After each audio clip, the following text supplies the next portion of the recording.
अस्सलाम वालेकुम दोस्तों, कैसे हो? उम्मीद करता हूँ आप सब ठीक होंगे। एक इंसान ने अपना एक वाक़या लिखा है कि एक मर्तबा वो एक इलाके में सफ़र कर रहा था और वो सफ़र जो कर रहे थे वो तांगे से सफ़र कर रहे थे। तो वहाँ पे जब वो उस इलाके से गुज़र रहे थे तो वहाँ जो है आंधी के आसार नमूदार हुए। उन्हें लगा कि शायद आंधी आने वाली है, तो तांगे वाले ने कहा, साहब यहाँ जब आंधी आती है तो बहुत ही ख़तरनाक आती है। बड़े बड़े दरख्त और बड़े बड़े पेड़ को उखाड़ ले जाती है और काफ़ी नुकसान पहुँचाती है। लगता है शायद उसी तरह की आंधी है।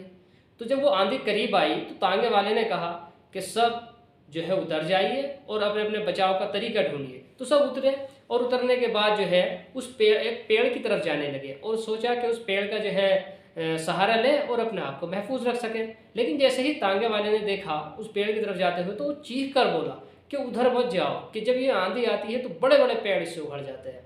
जी हाँ। तो उन्होंने कहा कि फिर हमें आप ही बता दीजिए कि क्या इससे जो है बचाव हो सकता है कि हम अपने आप को महफूज रख सकें और ये तूफान भी गुजर जाए। उस तांगे वाले ने कहा कि इसका सिर्फ एक ही हल है, आप अपने आप को ऐसा कीजिए कि ज़मीन के सहारे अपने आप को लिटा लीजिए और आप इससे महफूज रहेंगे।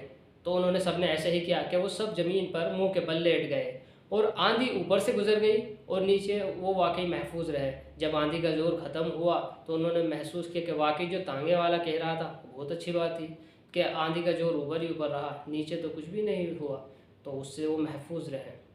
तो इसी तरह से ये, क्योंकि ऐसा होता है कि जब आंधी आती है या तूफ़ान आता है तो उसका ज़ोर ऊपर की तरफ ज़्यादा होता है। जो ज़मीन की निचली सतह होती है उस पर आंधी का ज़ोर इतना नहीं होता है। क्योंकि इसी वजह से ऐसा होता है कि जो बड़े बड़े दरख्त होते हैं, बड़े बड़े पेड़ होते हैं, वो तो उस आंधी के ज़ोर से उखड़ जाते हैं। लेकिन जो ज़मीन पर घास होती है वो पहले की तरह ऐसे ही खड़ी होती है। तो ऐसे ही ज़िंदगी का सफ़र होता है कि इस ज़िंदगी में जो है बड़े बड़े तूफ़ान आते हैं, बड़े बड़ी आंधी आती हैं। तो आपको चाहिए इन तूफ़ान और इन आंधियों से बचने के लिए अपना झंडा नीचा कर लीजिए। जी हाँ, अगर आपको लगता है कि आपने हक़ की बात कही है तो आपके तनकीद तो होनी ही होनी है, तो आप वहाँ सब्र कीजिए। लोग अगर कुछ गलत कहें तो अपने कान बंद कर लीजिए। लोग आपकी दीवार पर कीचड़ डालेंगे तो ऐसा कीजिए, पानी डालिए और पानी डाल के उस कीचड़ को जो है बहा दीजिए। और अगर आपके ख़िलाफ़ कोई नारेबाज़ी करे तो आपको चाहिए कि आप उनके लिए दुआ करने में मसरूफ़ हो जाएँ। आप इस दुनिया में अगर फूल पाना चाहते हैं तो आपको कांटों से बचना ही होगा, क्योंकि हर फूल के साथ कांटा आपको मिले ही मिलेगा। तो आपको चाहिए कि उस कांटों से बचते हुए उस फूल को हासिल कर लें। लेकिन अगर आप कांटों से उलझने लगे तो आप अपने आप को ज़ख्मी कर बैठेंगे।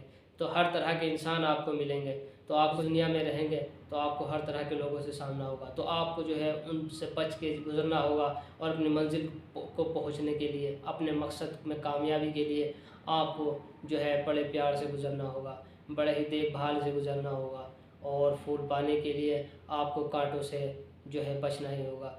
और वासिफ़ अली वासिफ़ रहमतुल्लाह का शानदार एक कोटेशन है कि बड़ी मंजिल के मुसाफिर छोटे झगड़ों में नहीं पड़ते।